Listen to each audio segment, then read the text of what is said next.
In terms of differentiation of advertising and approach towards established brands like your Pumas, your Nikes that we know in the market versus some of the emerging local brands like Loction Culture, like Zola 7 t-shirts, for instance.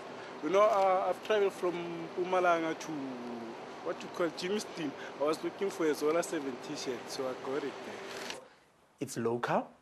Secondly, it's part of the culture.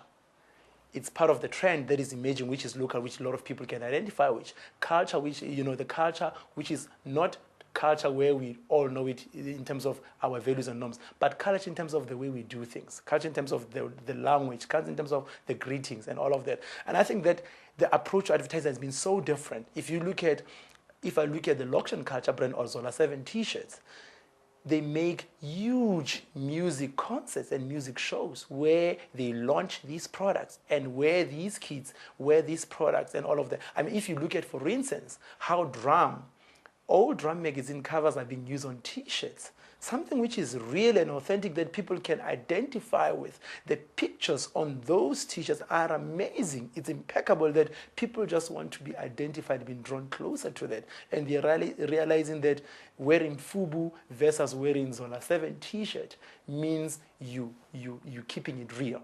So we have an individual identity and then we have a collective identity.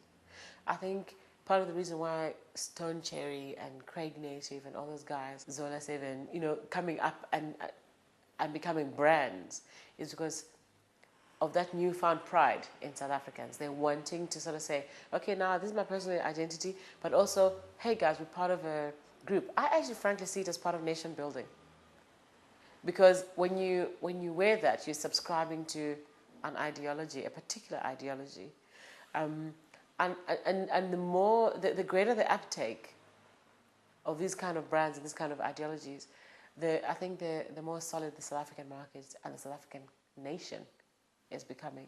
I think that these fashion designers who have come up with these brands that are crossing over should actually be invited to a special dinner at the President's house and thanked for their contribution to nation building in this country. Because there's nothing that the politicians have said at Parliament that has made one white person who's a racist change their mind, or one black person who's an angry black man change his mind. But fashion is doing it.